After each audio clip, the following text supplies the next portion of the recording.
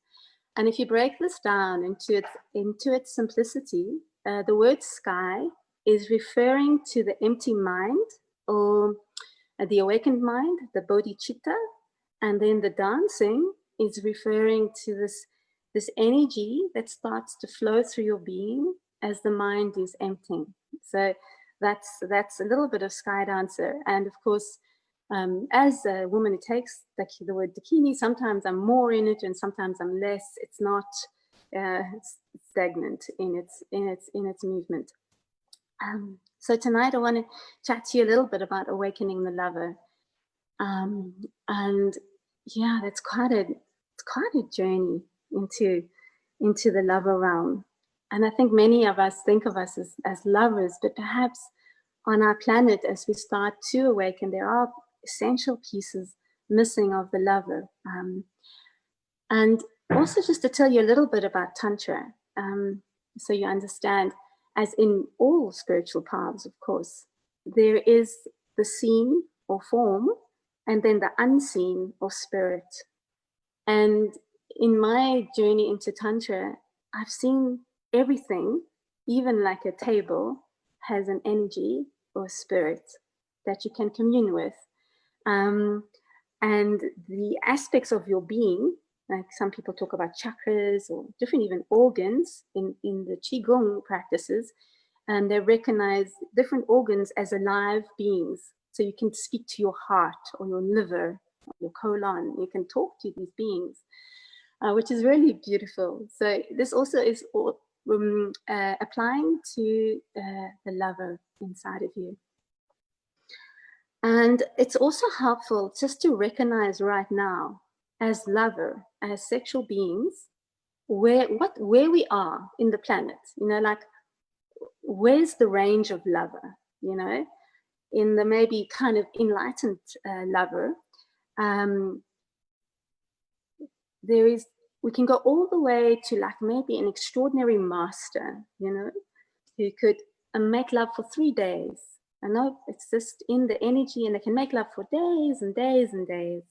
And then you even go beyond that master to somebody who maybe just breathes in, takes the prana into their body in a conscious, present way, and they enter into a state of bliss, of maybe you can call it orgasm, but it's not going to be orgasm as we think it or know it. So just through the breath and the presence of the body, there's an energy flow and a kind of like a deep bliss that moves through the body just through breath. So this is like one scale on this, the range of lover. There's that end. Then we go all the way to the other end of lover, where some people are maybe so much in a space of pain or woundedness, or something's gone wrong in their existence, and then, or maybe the word wrong is not right, but something's happened in their life, and they are not like, perhaps there's no erection at all, or for a woman who maybe her vagina even closes and she can't even receive anything inside of her. So there's like that scale where there's just like nothing happening, right? And then you get a little bit more, you can maybe go a little bit down there where maybe a woman can receive some penetration, or she can go into lovemaking, but maybe she's feeling nothing. She's just nothing you do, she's just numb. And maybe a man is, you know, he's also just as he enters the woman, as he's penetrating the woman, he's ejaculating, just like that, okay? So that's sort of on the one end of the scale. And then you get the middle land, you know, where maybe many people are. And that can also have quite a range, you know. But oftentimes in our culture, it means maybe we have some foreplay and maybe, who knows, 10, 15, 20 minutes of penetration, or maybe it's quite enjoyable and people walk away feeling quite a lot of pleasure or satisfaction, or maybe less, depending.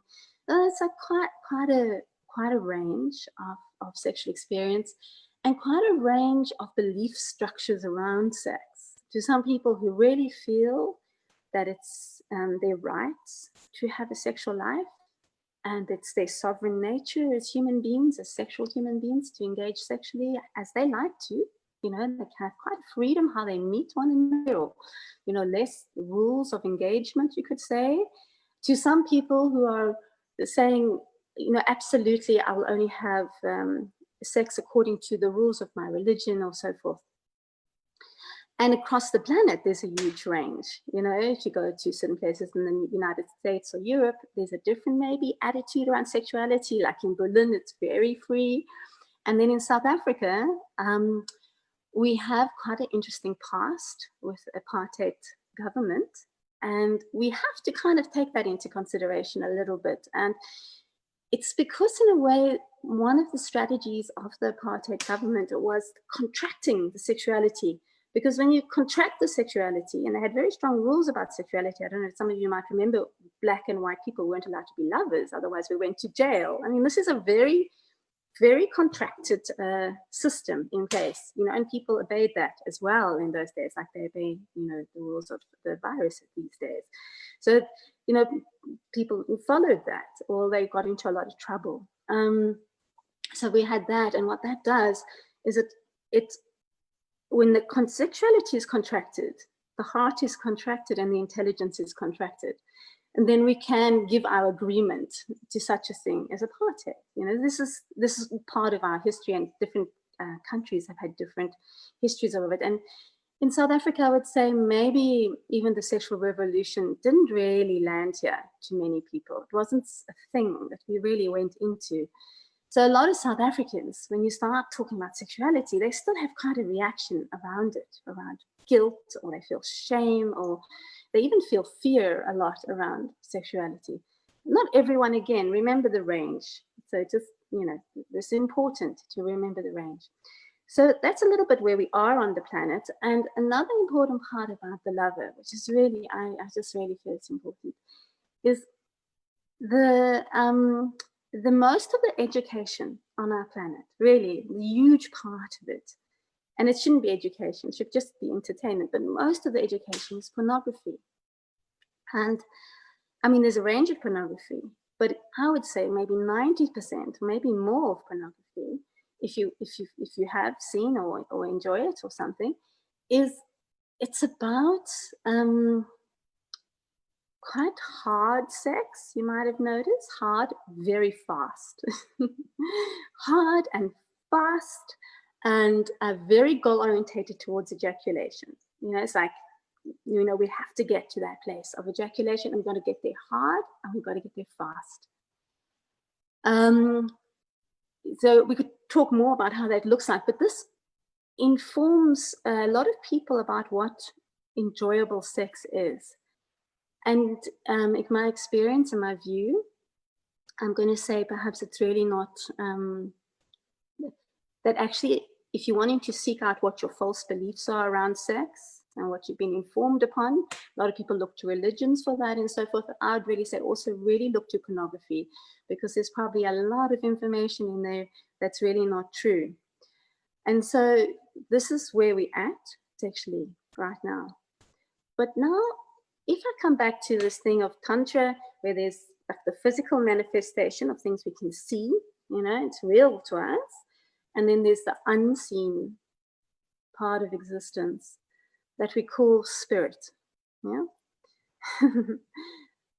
That also exists in the lover. So there's like the lover that you can see, and there's aspects of that lover, and there's that which you can't see. So in the seen part, or in the places that there's many aspects to it, the lover, the being called lover, many, many, many aspects. But the parts I'm going to emphasize a little bit tonight is we have the sexual aspect, our sexual self, call that vagina, call it penis, right? That's the physical manifestation. And we also have our heart. Eh? How can you be a lover without a heart, right? It's not possible, really not possible. So these are two really important aspects of the lover.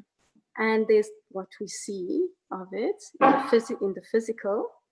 And then there's also the unseen, the spirit of these different aspects of our being. And so I'm just going to focus on the yoni and the lingam.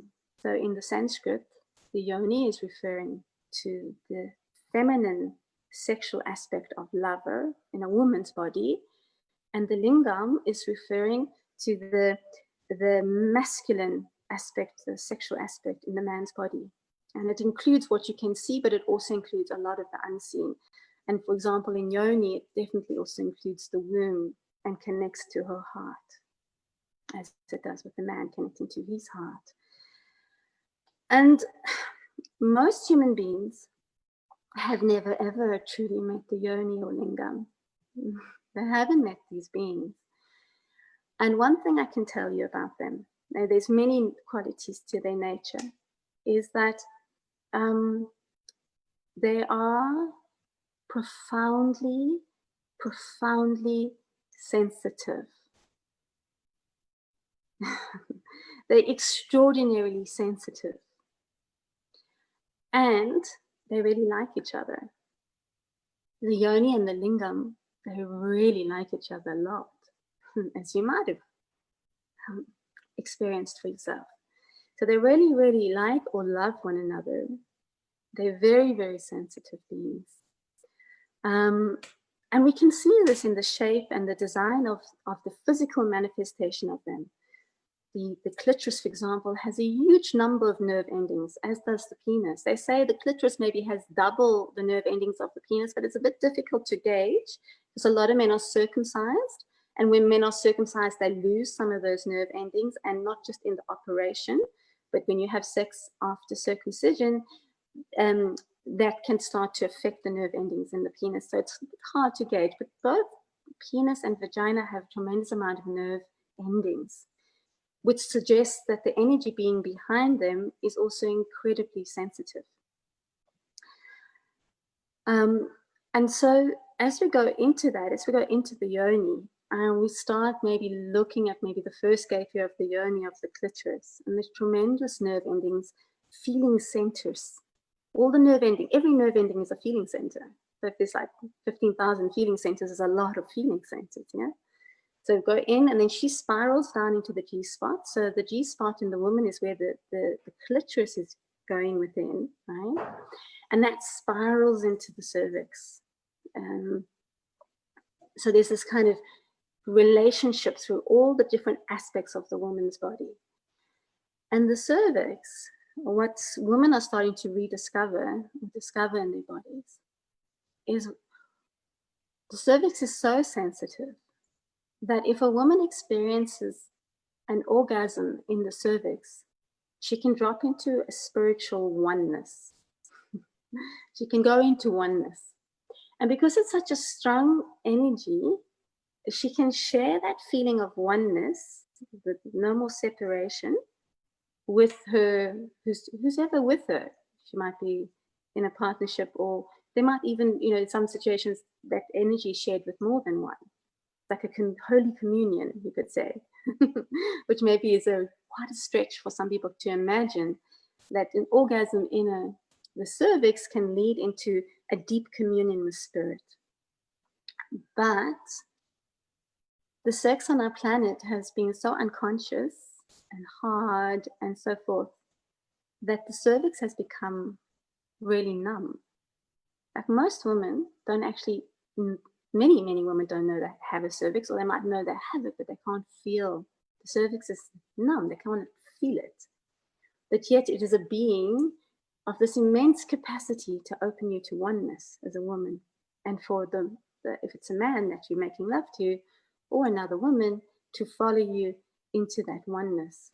So it's an extraordinary being of sensitivity, but our current sex is not taking us into it. And if you want to imagine how to open a cervix or how to awaken her, think of how a woman gives birth. And if you know anything about the birth process, you know for sure, like, you don't force the cervix, you know? You don't bang on the cervix, you don't force the cervix, you don't push the cervix. There's like a waiting and a trusting communion with the cervix. And in the perfect right moment, when all these aspects are in place, she opens and baby comes through into form. Now in sex, it's the other direction, but the rules still apply. There's no forcing, no pushing, none of this. And then you can go in the other direction where form births into spirit or has a little visit, you know? So these are some possibilities in sacred sexuality.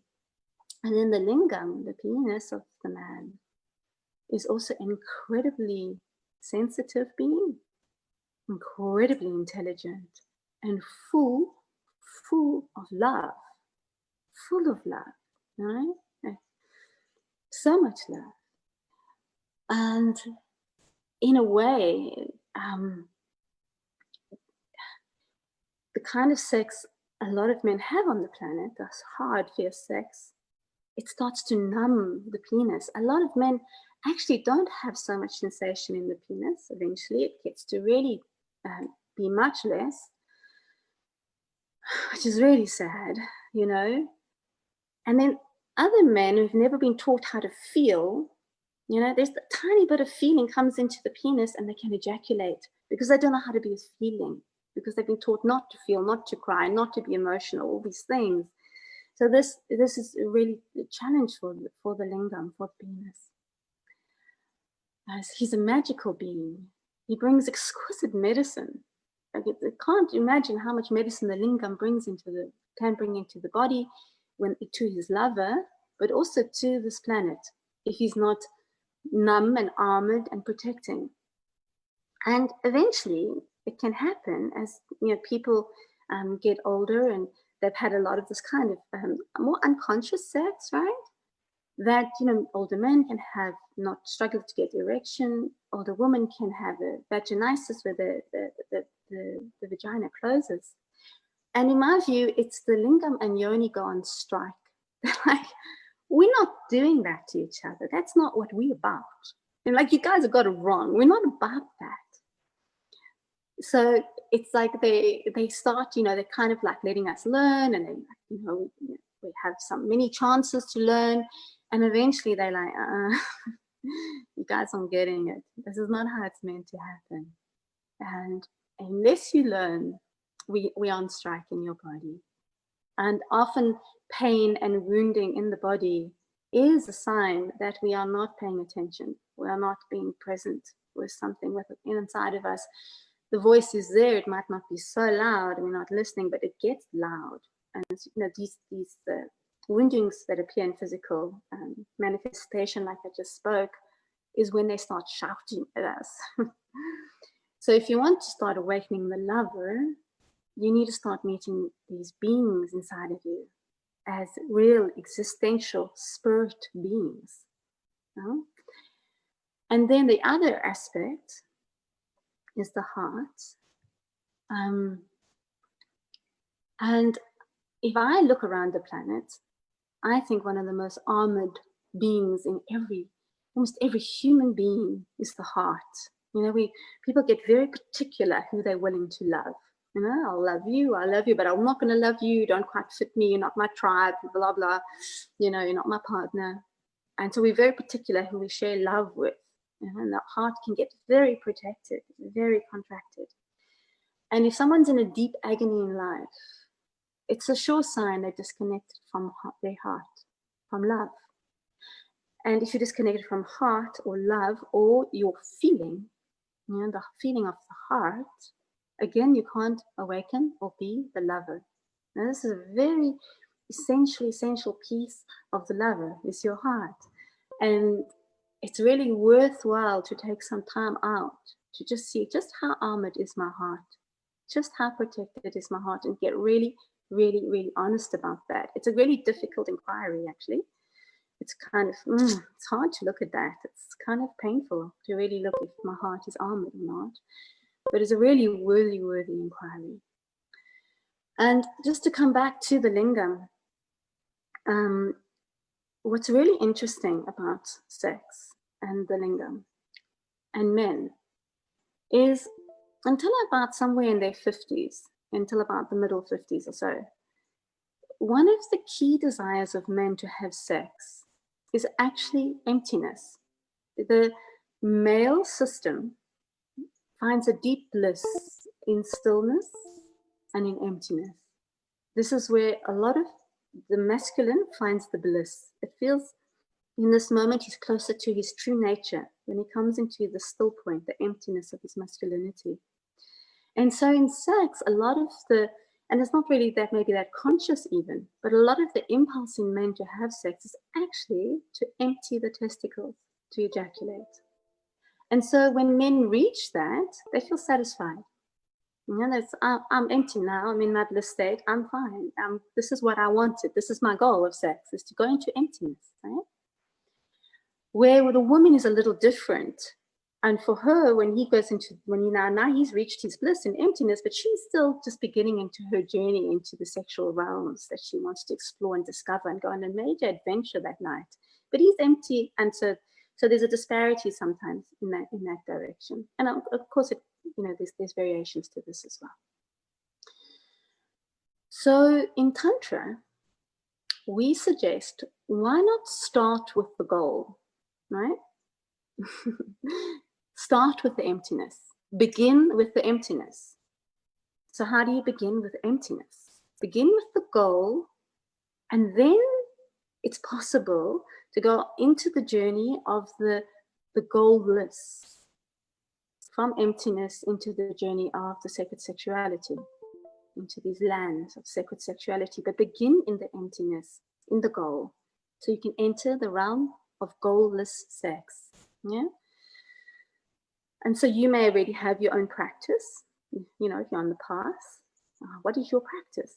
How do you enter emptiness? Or whatever it is for you. Maybe you're someone who likes just to sit still in meditation and find your emptiness and you're sitting still, disconnecting or not focusing on all the thoughts in the mind and connecting more with your body and more with your breath, to move away from the cycling words and thoughts of the mind.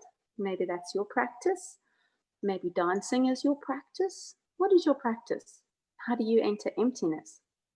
So I just want to offer a possibility for you, which entails darkness or a blindfold. To begin, like your foreplay is now wearing a blindfold.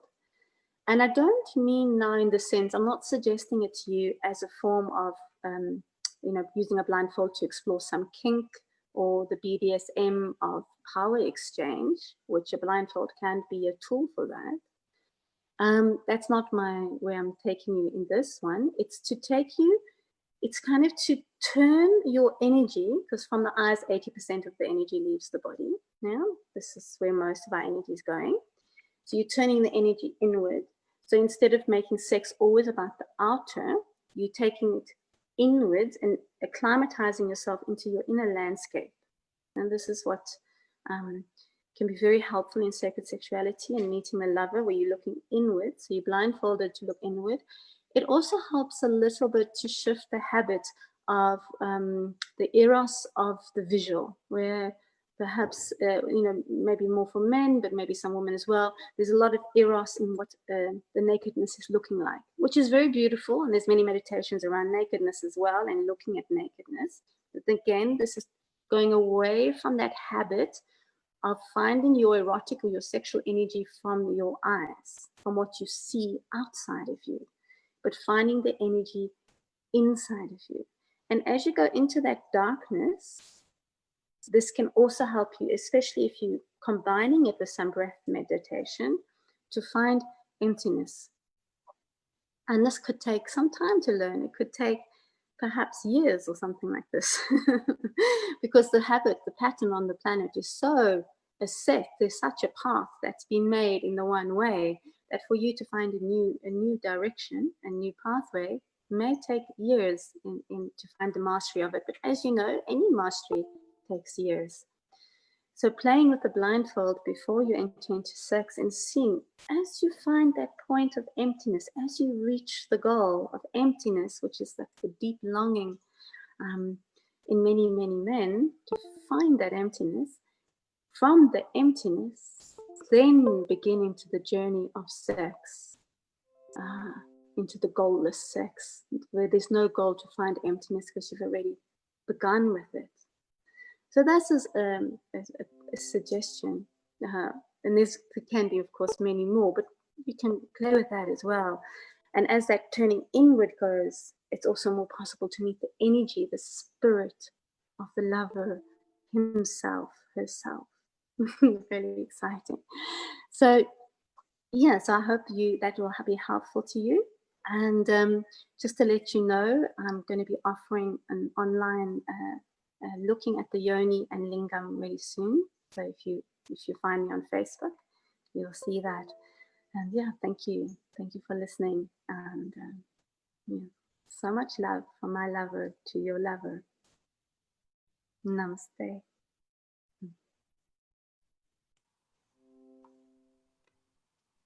Aho, my sister, Dakini Shima. What a deeply captivating and interesting topic. Yeah, wow. Thank you so much for that deep share. And I think again, it's this relearning, isn't it? We've got to relearn this beautiful communication that can happen within meeting these beings, that we've lost touch with. We've lost touch with. So thank you for this beautiful work.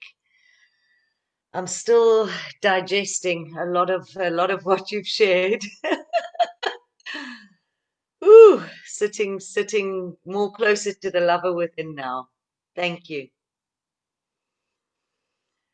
Beloveds, yeah, just such valuable medicine, such beautiful insights. Thank you all to all the beautiful sharers speaking, so many different spokes that come into the magnificence of our beings, to make us whole and complete. Imagine if we embody all of this medicine, the superpowers we will be, that we are. Yeah, we've just got to empty that old bag out that Debs was talking about and fill all the new spirit bundle with all these, new medicines, new ways, new understandings. Yeah. So we are now going to invite another beautiful sister who is doing really just incredible work in the community, empowering people, just really assisting, giving people the tools. Many women in business, giving people the tools to grow themselves. So very excited to listen to the share of our beautiful friend Paula Janse van Rensburg. She's going to be speaking about Beyond Fear. Welcome, my sister Paula. Hello, thank you so much for having me. It's been just so amazing, and just the reminder that, wow, we're the forever students and teachers all at once, and that's such a amazing knowing to have, that we will always learn, and there's always stuff that we have to unlearn, and a new thing that we are learning to fill up our own tool bags and little toolkits. And today I really want to talk about fear, because that's one of the things we didn't really learn a lot about. And if I think of myself and as a little girl, how scared I used to be of the dark. Oh my word, I only unlearned that as an adult. So fear's been a big part of my life. And although I've been an entrepreneur for 14 years and I've been bold in certain parts of my life, I've also not taken big action because I've been scared, okay? And over the last 3 years, I've really learned to embrace my fear. And I want to share a bit of what I've learned that's working for me. I want to share with the community, and hopefully it will mean something to someone. And especially in these times that we're living in at the moment, our fears are really being triggered, and scarcity mindsets are coming in. People's incomes have been taken away. People's freedom has been taken away. And for a lot of people, it's triggered a lot of stuff. So I first of all want to just share that fear is our friend. And fear is there to teach us. And when you start looking at fear as your friend, everything changes.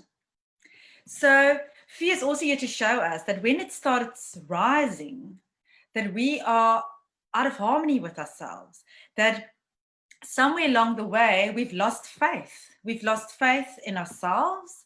We've lost faith in the Great Spirit, our Creator, and we've lost faith in life.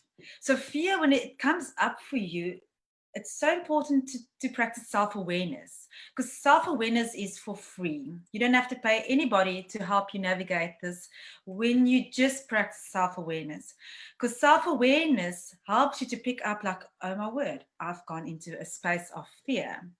And when you go into that space of fear, it's such a great opportunity to understand, but why am I here? What has happened? So we know that fear is based in the future. And fear comes straight from your mind. And what we've learned over the last couple of years, and science has proven it now, which is so exciting because it makes all of our lives easier when we're trying to teach this, is that we need to operate from our heart space. Our heart is where our spirit lives. And our spirit that resides within is our connection to the Great Spirit out there. And in today's times, they can actually prove that as human beings, we are electric and we're tapping into a greater electric network. So just from the physiology, we are connected to something greater, but in our spirits, we're also connected to something greater. And we want to be able to make our decisions from our heart space. But because of the way we've been raised and because of our lineages and their traumas and all those things, we were never taught to really rely on our own intuition. It's something most of us are learning over the last couple of years, and that is our greatest gift. And once again, it's for free. So when fear rises in your life, that's like a little stop street that's coming up and saying to you, hang on, you have not been tuning into heart, and you need to start listening to heart again. So when you're in heart space, you are actually tapping into the potential, like vast potential that exists. So I want you to imagine for a moment, okay? I want you to go into fear, fear maybe of what is your future going to hold, or fear around your safety, or fear around, what's coming in the next 6 months. I want you to tap into that a little bit and feel that unsettledness that comes with tapping into fear. And then I want you to think about it.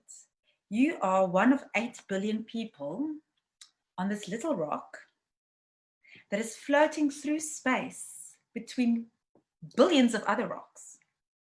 And you are staying physically safe. In this moment, you're not flinging off the rock. You are physically on this rock. And you are busy moving through space.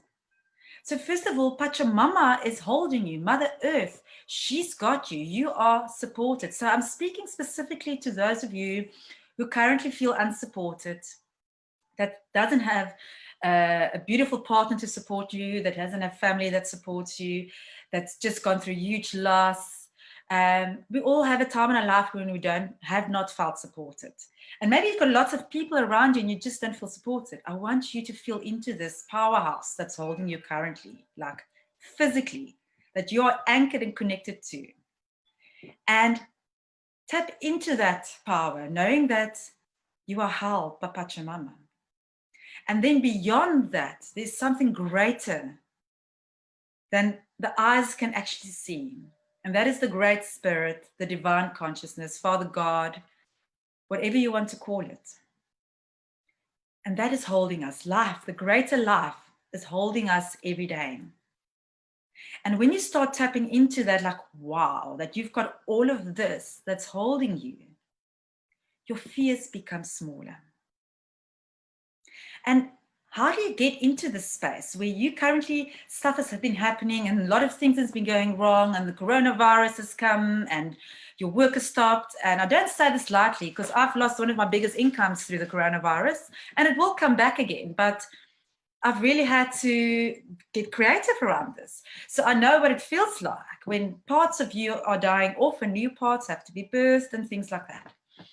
So how do you get to this space where you can connect to heart? It's as simple as taking 3 deep breaths in and just following the breath as it goes in by the nose and out by the mouth. Because when you do that and you're following the breath, you're in present moment. And that pulls you into your heart space. And that's where you want to make all your decisions from.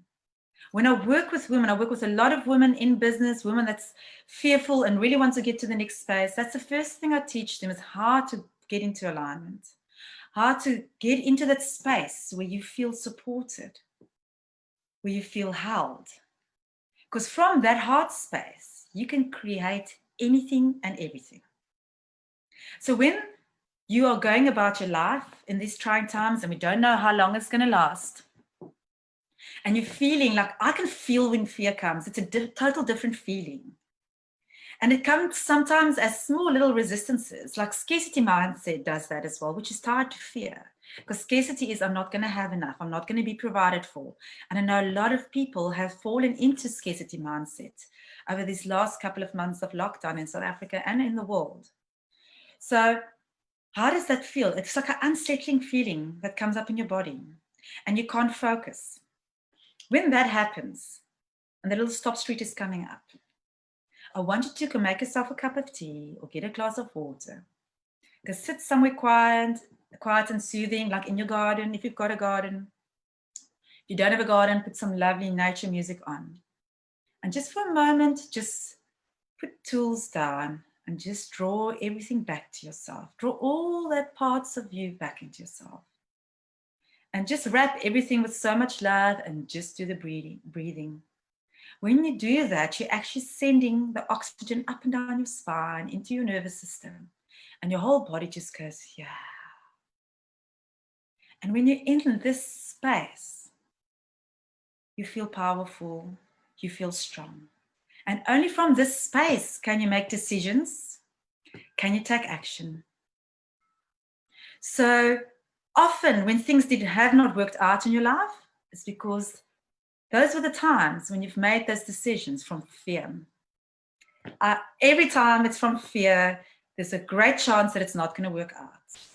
And that is what we're starting to learn now, is when you live in alignment and you listen to the whispering of your soul and you start making decisions from there, everything becomes easier. Even those challenges, because listen, we can't control what happens out there. We definitely can't control that. Okay, but we can control how much value we give to it and what impact it will have in our life. And so from this space of feeling connected and in tune and aligned, everything starts flowing and everything becomes easier. So your challenges doesn't become less, but you get over them quicker. And interesting, a lot of people get stuck at the fear. Some fears are realistic, okay? Some is totally irrational and will never probably ever happen. And I just want to help you a little bit to just bring it down a bit. So when you identify fear, just by naming it and identifying it, you're bringing the value, the power down, down, down, down, down. Okay. So I want to teach you a trick that you can do to actually just little by little start playing with your fears and start seeing them and inviting them in as friends and then working with them and see what happens. Because I can guarantee you, when you start working with your fears and you start moving towards them and you start dancing with them, that you are going to become so much more inspired. You're going to feel so much more powerful. You're going to have so much more energy, so much more creativity. Everything spikes when you start moving towards it. There's that liberation that comes from this experience when you start working with fear as a gift, as a tool, as a guide. So I really want you to, after tonight, to really see those fears as your greatest teachers, and that one thing that's going to move you to the next stage where you want to be in your life. So I want you to do this short exercise, and I'm just going to look at my notes because I don't want to skip it. I want you to think of one fear that's really been playing out in your life. Think about what's risen for you during this last couple of months with the corona, because it's brought up a lot for a lot of people. Okay, so choose the one fear, and then I want you to think about one tiny step you can take towards it. Okay, so let's talk about maybe you need to launch online and you've always worked face to face. And you're really scared of being visible. So maybe one step that you can take is just to create a presence on social media and allow yourself to do that. And then once you've become comfortable with the step you've taken, I would love to encourage you to take another step. But I want you to really do this from a space of heart. So before you take your step, I want you to do the breathing, just a few deep breaths, and just feel that soothingness coming over you. And then you decide, so what is the step? And then you take the step. But I want you to do it always from a space of love and gentleness towards self. No judgment. If you don't get the first time the step right, you try tomorrow again. Okay, this is your life. Nobody's got an opinion or a right over it. Okay, so, and this is your fear, and you are working with your fear. Okay, and then I want you to create an empowering mantra for yourself that will support you to overcome this fear. So think about maybe if it was to do with you becoming more visible. And then you can create a mantra around it, that my visibility encourages and inspires others. Because that's empowering. When you've got such a mantra that is holding you, you can take more steps in the direction of the fear. And I really want that percentage to change. 98% of people out there stays in their comfort zone because it feels safe, it's comfortable, and they don't have to change anything. But life happens truly when you go to the next zone, which is that scary zone. But once you move through that fear zone, you move into the learning zone, and then you move into the zone of where all potential and possibilities exist. And that is my wish for each one of you. And as the light workers, as my mentor says, this is the time for the light workers and the way showers to really own who you are. Each one of us must own who we are, and we must step forward with courage and bravery. The world needs all of us. And yes, we are all scared at times. But really, fears are fragile. And when you start moving towards them, doors open like you cannot believe.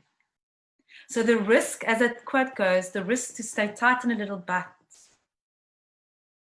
is more risky than allow yourself to just open up and bloom, because everything happens on the other side of this. So I really want you to encourage to bring more presence back into your life by just doing breaths. It's not a big, long story. Just take a few breaths in, come back into heart space, and lead your life from your heart. We need the mind, but we need the heart for action. Wishing you just a wonderful week and a brave and courageous journey for the rest of this journey that we're on in this pandemic. Have a good evening.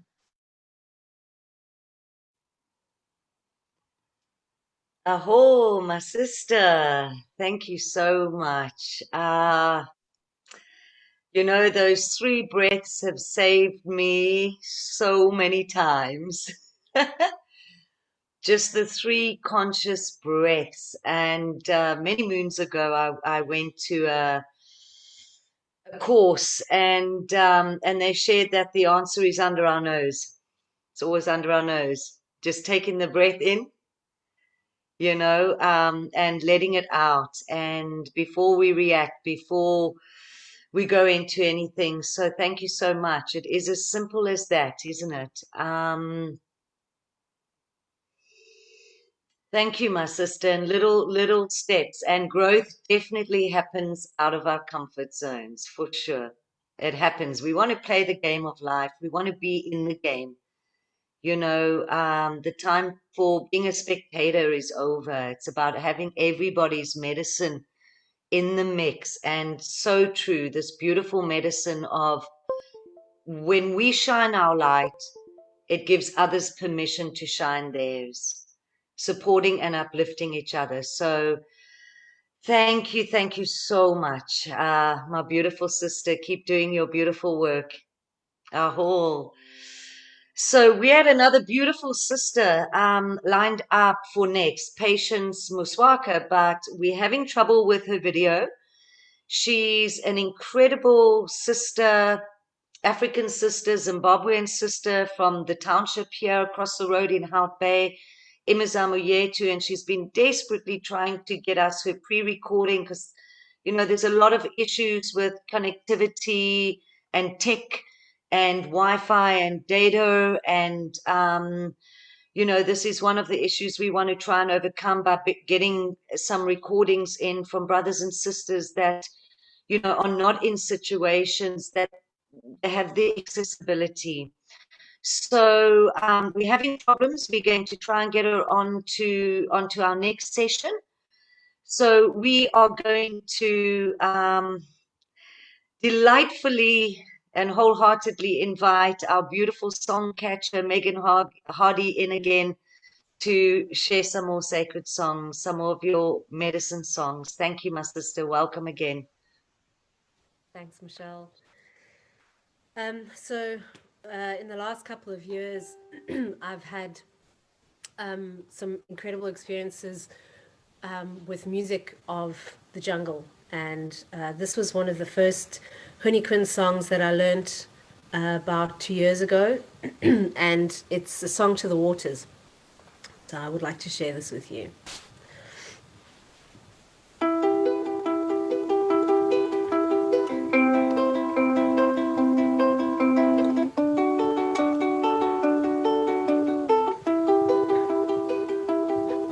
Tarawaka umbari karana Murowane umbari sarana Kahoanze umbari tonande Tarawaka umbari karana Murowane umbari sarana Kahoanze umbari tonande Tonande tonande Tonande tonande Tonande tonande Tonande tonande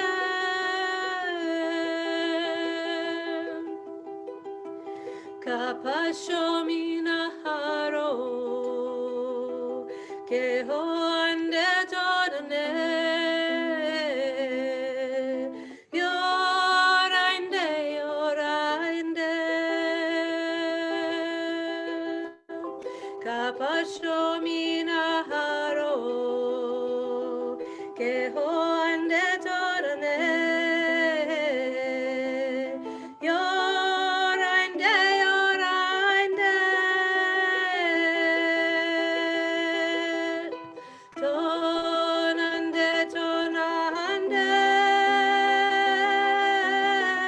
Tonande tonande Tonande tonande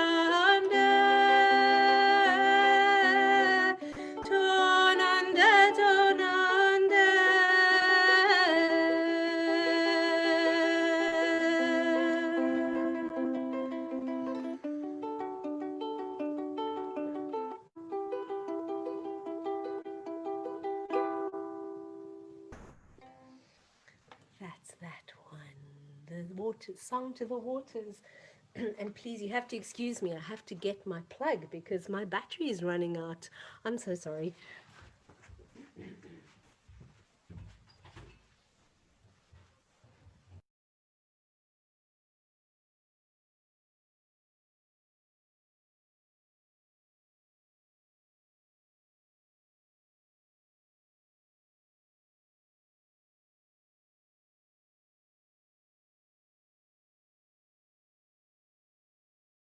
To tell these technical things that we don't think about. So, okay, there we go. Nothing like that to keep you on your toes.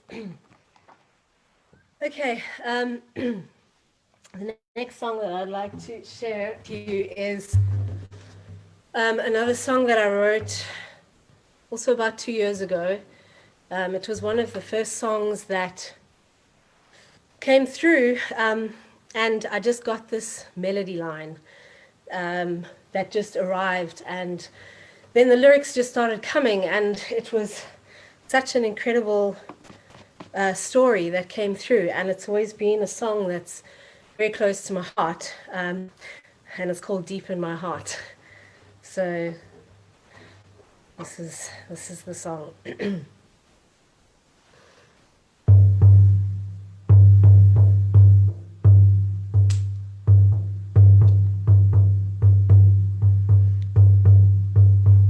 Deep in my heart I hear the drums, deep in my soul they cry, for a land I knew too long ago, the land I call my home. Memories fill my silent eyes, shadows remember my name. I am cold within to learn again, to die and be reborn. Los antiguos susurros llaman para volver, para cantar mi corazón a los cielos dorados.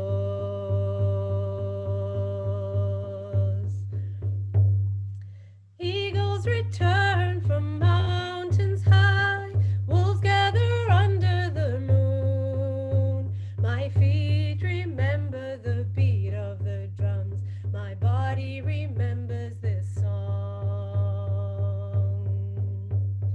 We are the people who dream the dreams, we are the people who sing, and together we walk along this path, leading each other back home. Los antiguos susurros llaman para volver, para cantar mi corazón a los cielos dorados.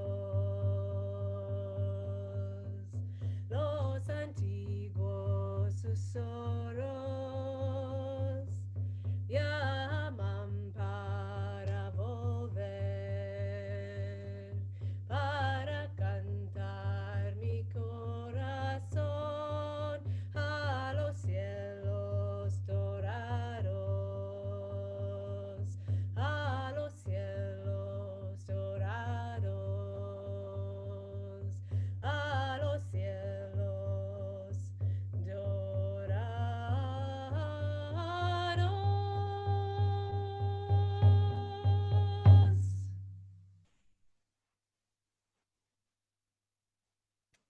And the next song speaks about how I am of the earth, I am of the stars, I'm of Pachamama, and I live in my heart. I see we have quite a theme of the heart tonight.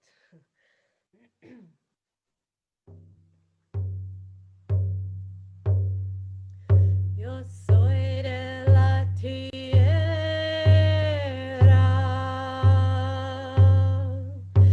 soy de las estrellas,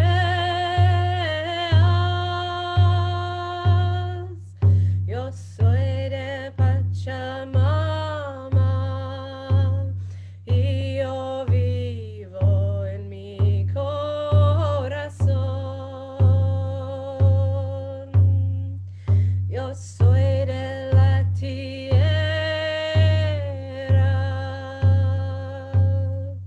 yo soy de las estrellas,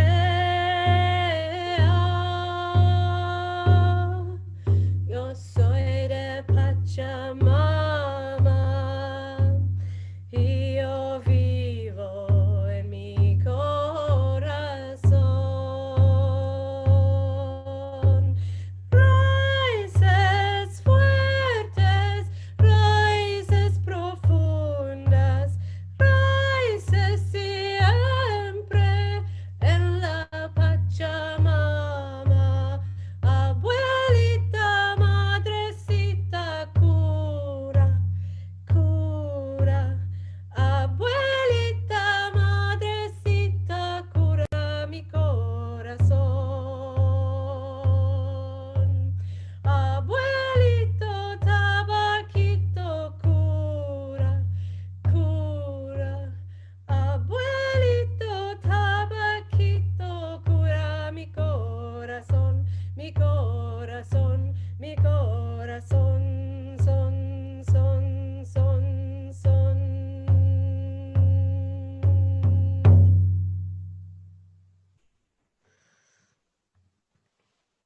That is, if you don't know that beautiful song, that song is by a group called Liquid Bloom, who do very beautiful medicine music. Definitely have a look at them. The last song that I would like to share with you is another song that I wrote recently during the lockdown days. And this is a very special song to me. It takes me to a place which can really help in difficult times. It's called Surrender.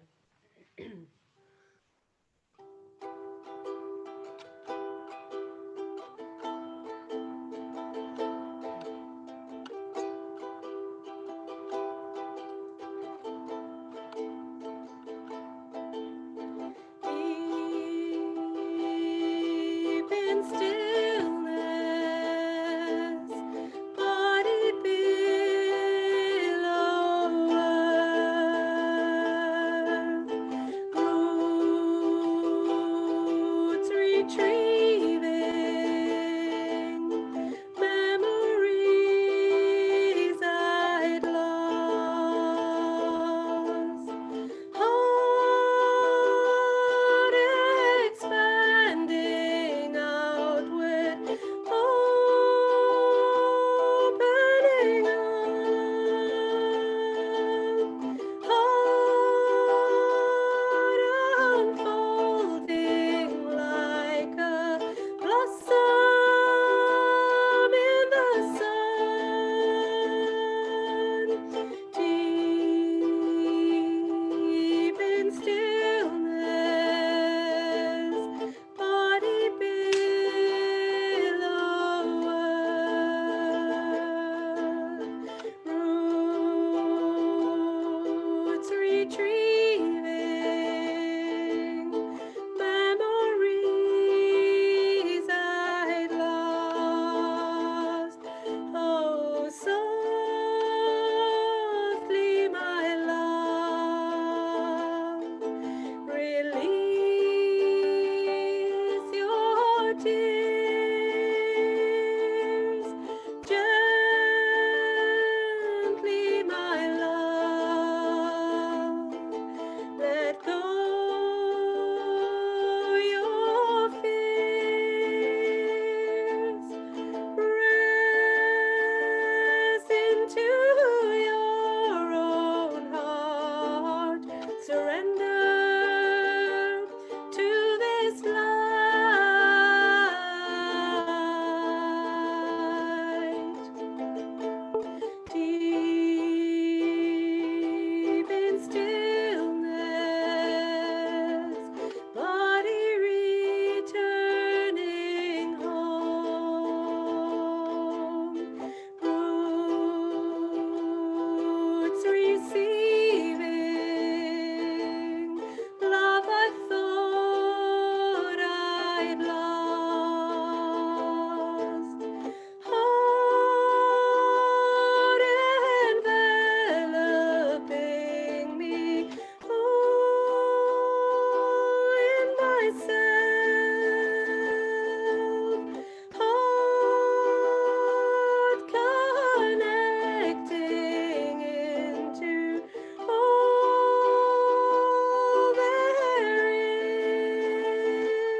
Hausch, hausch.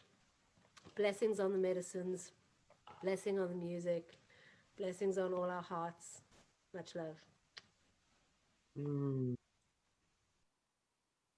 Sure, my sister, thank you so much. Your beautiful songs always strike a chord so deep. It's like a memory that's being stirred up in one. Thank you so much. So beautiful. What beautiful medicine. One of the, as Swami was saying, one of the upsides of COVID, you know, is the beautiful gifting of the songs and overcoming fears and being on this platform, sharing our medicine. So really, really appreciate. And I had to chuckle when you had a little bit of realized your battery was out, because during the session my battery was out too, and the screen went blank, and I had a mini heart attack.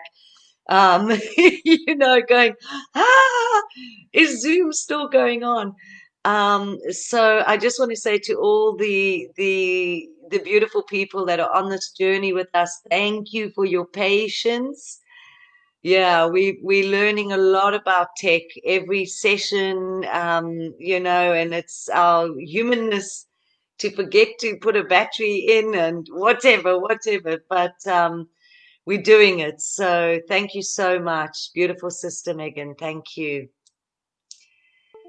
Wow. So we've had some incredible shares, and we've had you know, beautiful grandmother come on tonight, cosmic grandmother, with her wisdom. And, you know, now, last but not least, by any means, we have such an incredible African medicine man, Baba Mandaza. He's Zimbabwean, and he sent us this recording that we can play through the session. And we've had the deep honor to meet Baba on this land here that we stay on and experience his deep wisdom, the African roots, the connection to Mother Earth, and his beautiful medicine of being able to see the spirits that we sit with, the guides that are with us, and also, you know, sharing his wisdom with us on particular ceremonies that we can do to grow these beautiful connections and relationships we have to the spirit realm and all who are walking with us, and how to open particular lineages so the wisdom can flow through. So we are so deeply blessed to have this elder share his wisdom with us tonight. Baba Mandaza, we welcome you. We thank you so much for taking the time to share. Your talk is going to be on peace on earth, which is really what we're all aiming for. So welcome, Baba. Yes, brother. Okay, cool. Yeah, you asked me to talk about peace on earth. It's quite a topic to really think profoundly about it, because all is not well on planet Earth. This is the reason why you find we are training more policemen, deploying them on the streets. We are training more soldiers to go and fight for the protection of our peoples in different countries of the world. More resources are being spent on preparing for our human protection on earth. And like I always say, the presence of policemen on the street is a sign that all is not well in our communities, in our nations. The building and establishing of more juvenile prisons, more resources being spent on building the juvenile prisons is again yet another sign to show that all is not well on earth. If we were to visit the oceans, the lakes, and the rivers, you would find that we are unable to use the waters from those sources because they are not healthy. There is pollution in all those rivers, oceans, lakes, and dams. That is the reason why people have decided to sell bottled water that they think is safe. That means the sources of water that we drink and use every day are polluted. They are not polluted by birds. They are not polluted by animals. They are not polluted by the mountains either. They are polluted by us human beings. So the pollution and the poisoning of the waters that we use is an illness that we need to look at very closely and see how we can go back to the source of yesterday's water that was usable and drinkable by even birds and animals.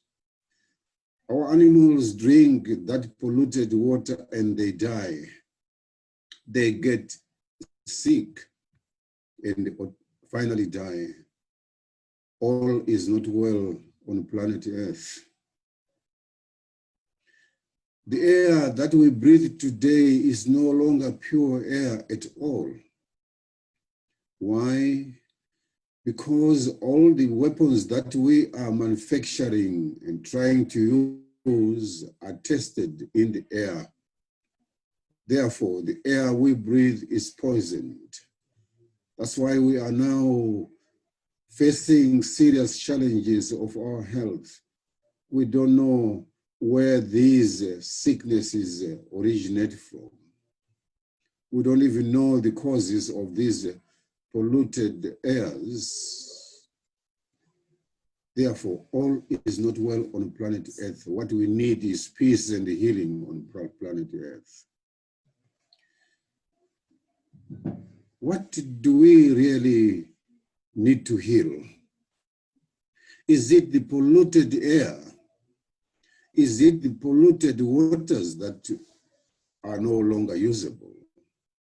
Who really needs healing here? Is it the oceans?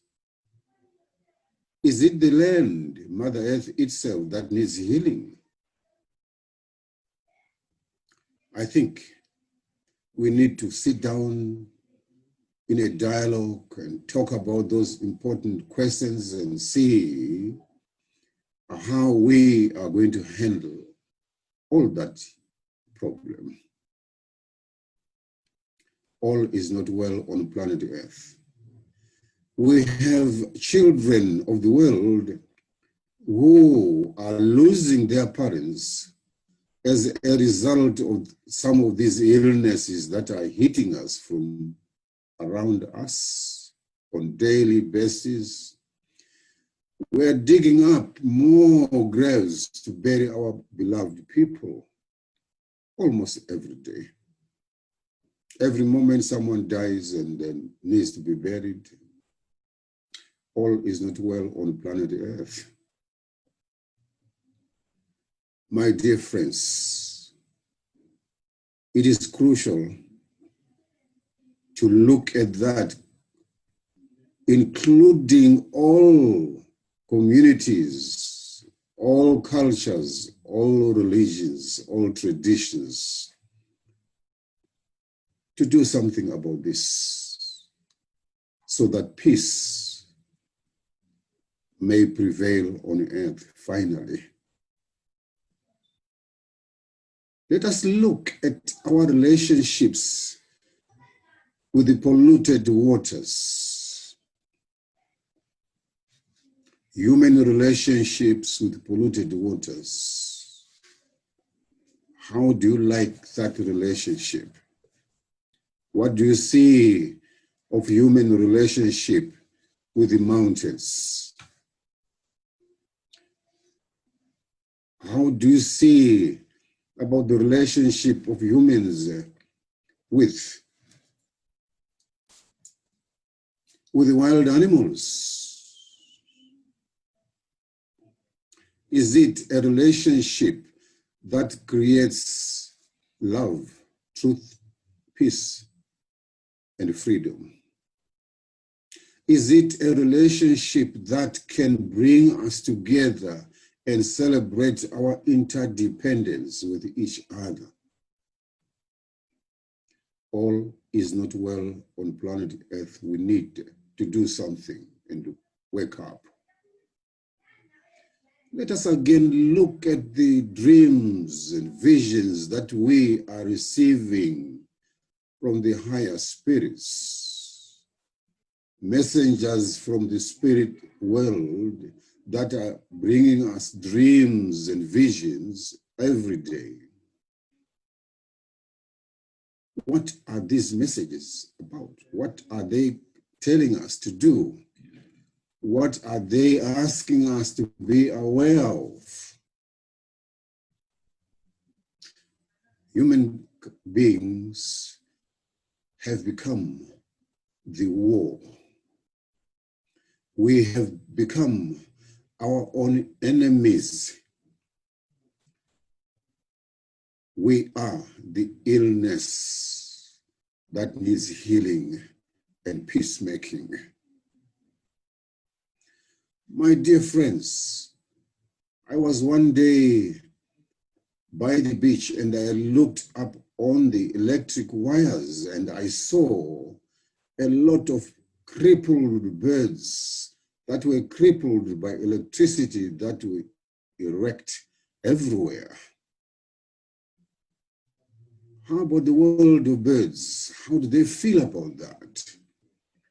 And they say, again, all is not well on earth. We need peace to survive.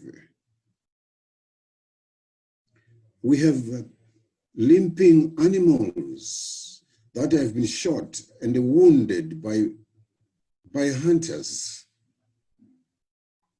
They are crippled. And I've never seen anyone building a hospital for the crippled animals and birds. Those don't matter because they're irrelevant. They are too small to be taken care of by anybody. There is no budget for those birds, those wounded animals set aside for their healing. All is not well on planet Earth. We pray that peace prevails on earth. And there must be love for one another, unconditional love for one another. It is important. It is important. What are the fishes and the dolphins saying about their survival in the polluted waters? Have we had dialogue with these fishes, dolphins, and whales? Have we listened to their stories of why they are praying that peace must prevail on earth? Do we have time to spare to be with the homeless people at all, to listen to their stories, why they are homeless? Have we set aside time yet to go and sit side by that beggar on the street, to listen to his story, why he is on the street begging for food and medication. That doesn't matter. We don't care. But remember,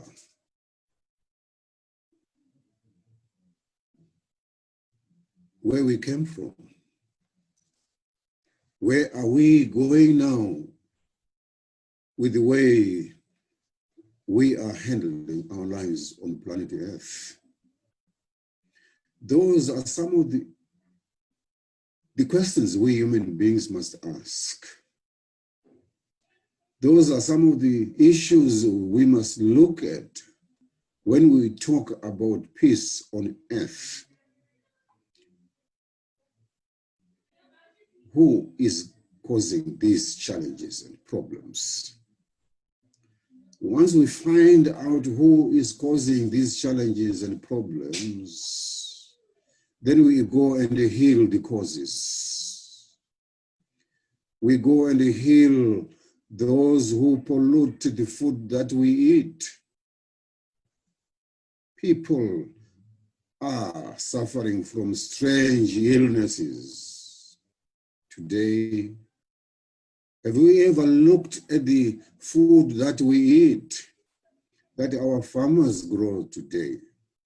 Is that healthy food, I wonder?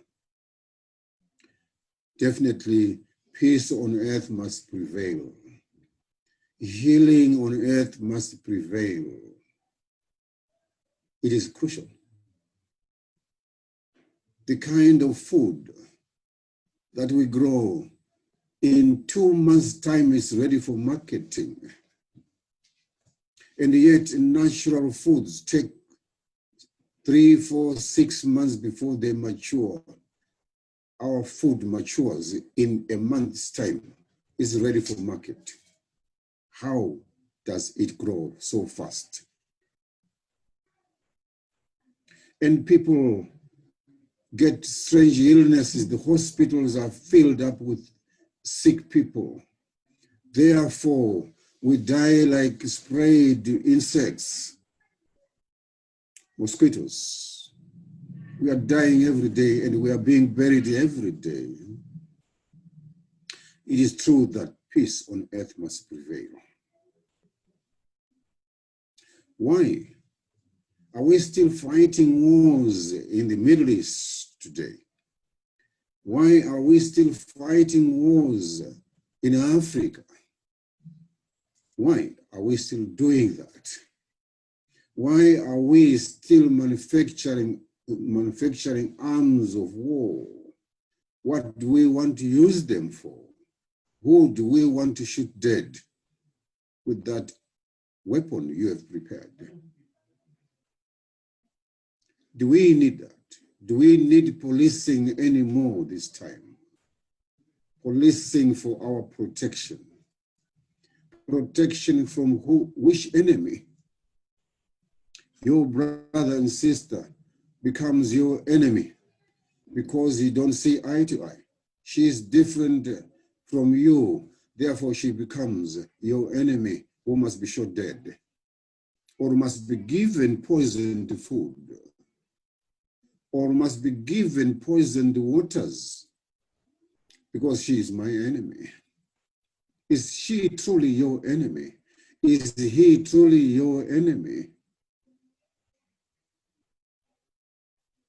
Doctors are confirming that the water that we drink today is unhealthy.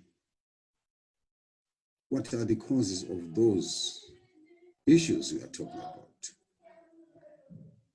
Is it not us humans? So it is clear that once we begin to see ourselves in each other, the water must, when they look at us, they must see themselves in us. We must become clean water if peace were to prevail on earth. The dolphins, the fishes, the fish bird, the water birds must begin to drink clean and healing water. Are we not spilling the oils in the oceans? When we transport these oils from one point to the next point, and most of these oils are spilling in the oceans, in the rivers, in the lakes, affecting the lives of those citizens who live in the mountains. If today we want to create a new military weapon for our personal protection, or protection of my family, my nation, are we not going to first test its effectiveness? Where do we carry out these tests? Are we not testing these weapons in the air? What are the side effects of the testing of these weapons in the air? In the oceans, in the lakes, we test them in there.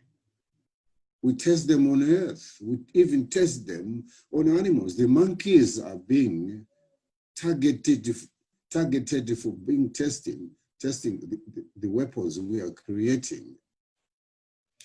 The vegetables we eat, the food we eat, we first test the earth, the soil, and see what ingredients are missing in the soil where we want to grow vegetables that can sell in 3 weeks' time after planting.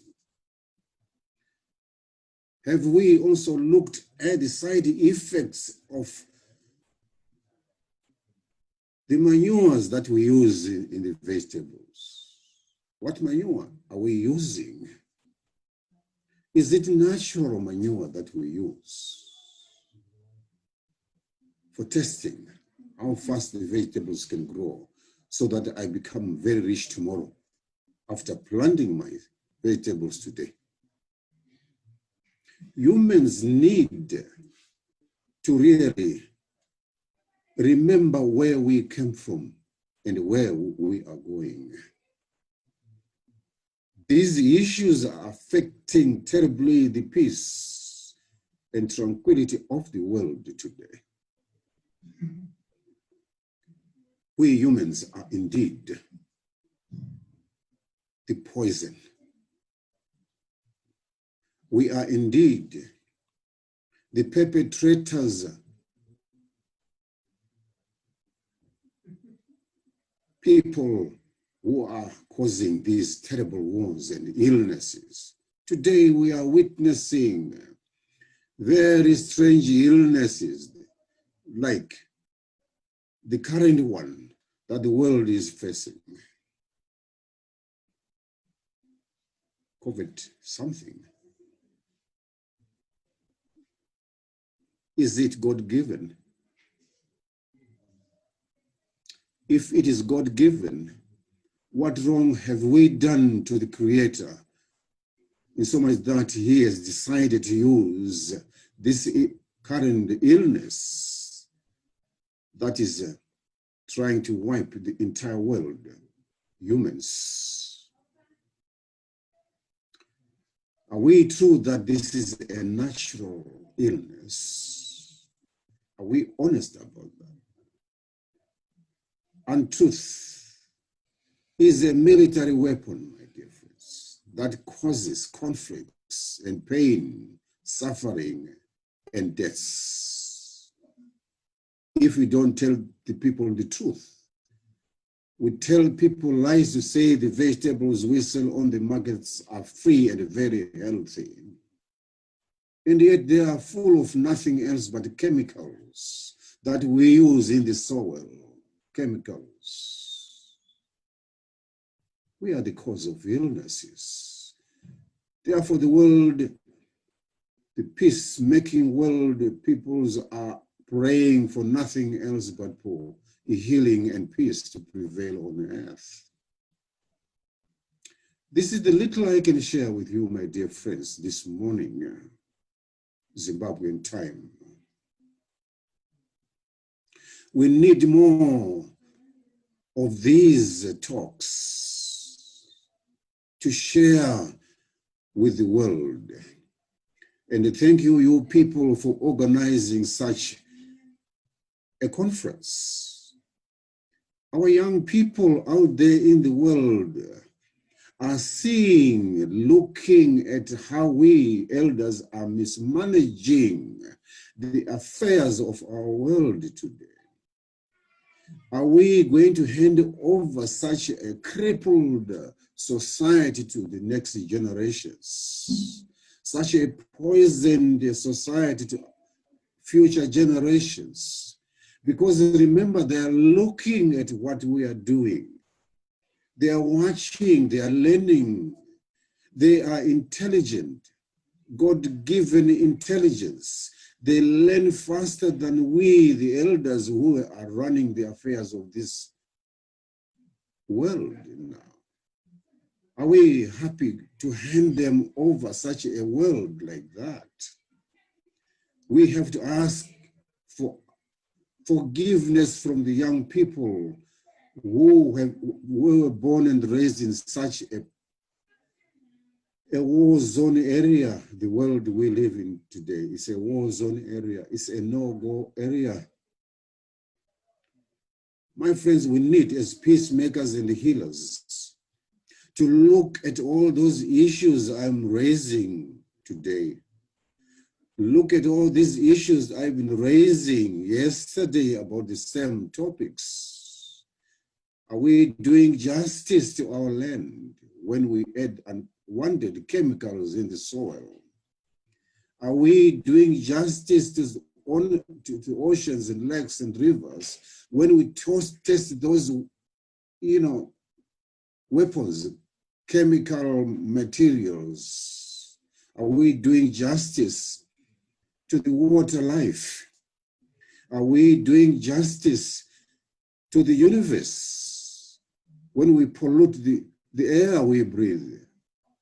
Are we truly peacemakers when we do those things? We claim to be peacemakers. We claim to be healers. Are we healers? Healers of what? This is what I see. This is why I'm talking very seriously about the lack of oneness in human society, the absence of the spirit of oneness, rejection of the call by spirit to be aware of what we are doing to ourselves. This awareness campaign has been going on for centuries and centuries. And how many people are yielding to that call? How many people are responding positively to that call from spirit above and below? So that peace may be experienced as it is being experienced and celebrated in the heavens, in the kingdom of the Great Spirit.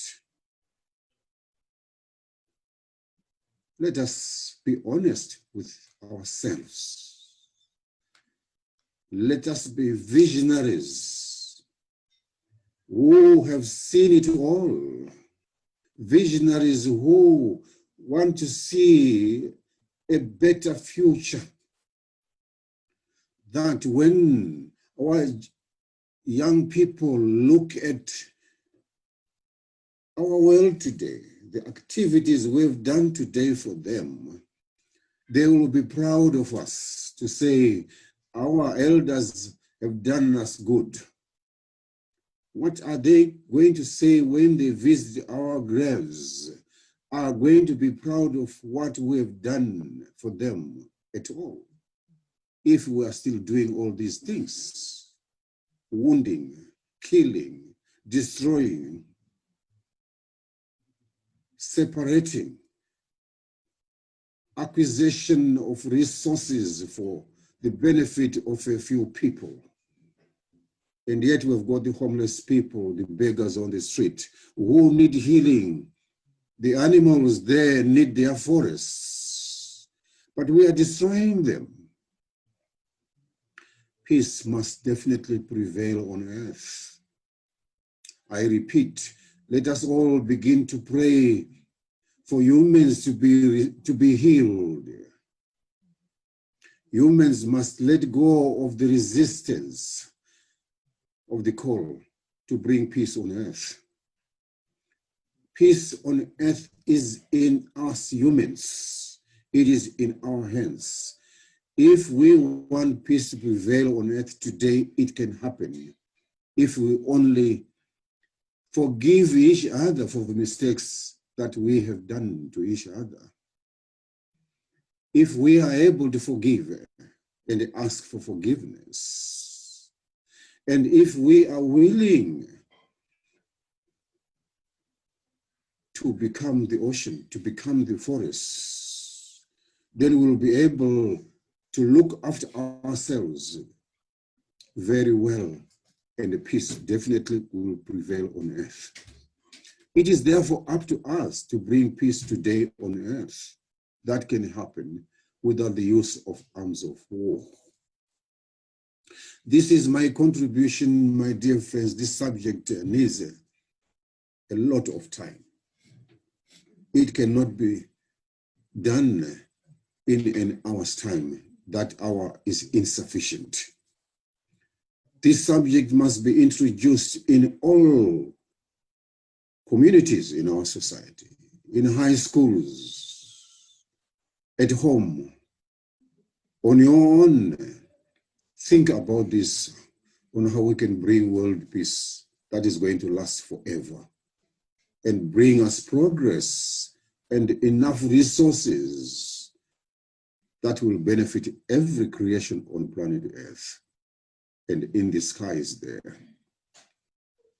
This is my 10-minute contribution, and thank you so much for your time, for our time together. And thank you so much for listening to this. Knowing about this is not enough, but doing something about what I've spoken about is what is needed by spirit, the spirit of love, peace, forgiveness. This is what is looking at us with an eye that shows nothing else but love for us. May we do something about what we've learned so far. Learning and knowing a lot about what we are talking about is not enough, but doing something about it, taking action is more important. We want our children to be happy. We want our women who are being marginalized to be happy. We even want some of our men who are also being marginalized to be happy when peace finally descends on earth.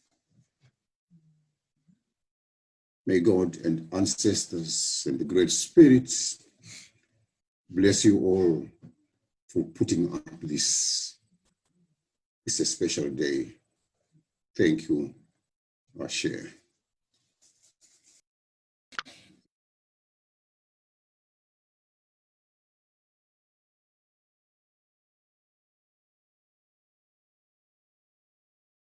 Thank you so much, Baba.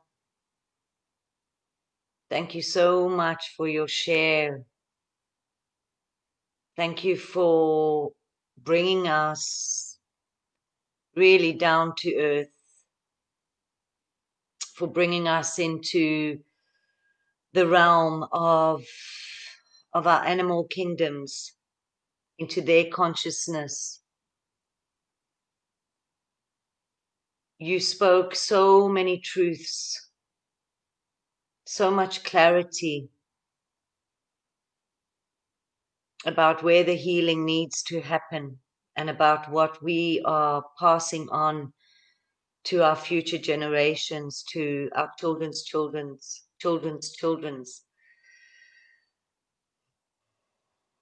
Our healing is really, really and truly in our hands. And I thank you so deeply, Baba Mandaza, for your wisdom and for the deep work of this healing raising the awareness, raising the vibration of where we need to be, how each and every one of us need to take responsibility for the clean waters, for the unpolluted air, for the healthy soils, for the untainted foods, for the kingdoms that are brothers and sisters that we are custodians of. So thank you so much, Baba. I hope we see you again down here in Hout Bay, where we can come into union and communion again.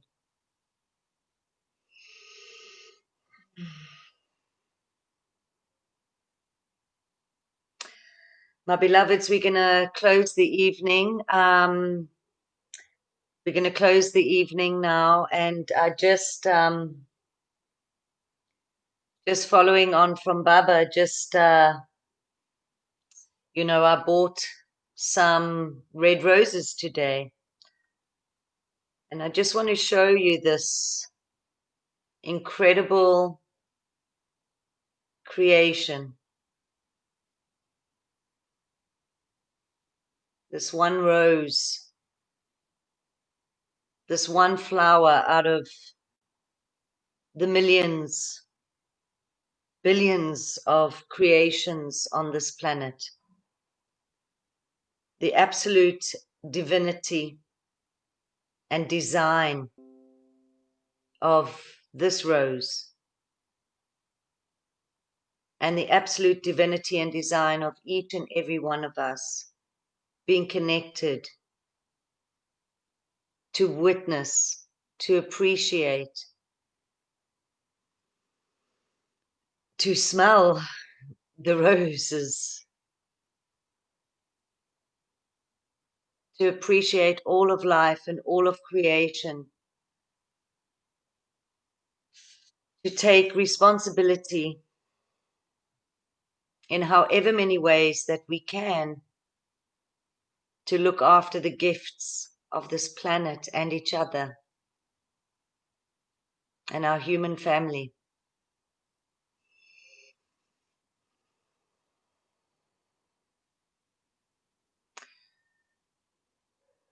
So in closing, I can't even remember the little song I did. But I just want to give thanks to all of the spirit realm, to Great Spirit, for all of the gifts that we do have in our lives, for everything that we are blessed with, that comes from Pachamama, that comes from the spirit realm. Give great thanks to all the wisdom that does reside within us from our ancestors, from our grandmothers and our grandfathers, and all the prayers that they have prayed over so many years. I want to give thanks for that ignition that is happening within us, this great awakening, that we can take stock at what we have created, and we can change our ways, breath by breath, step by step.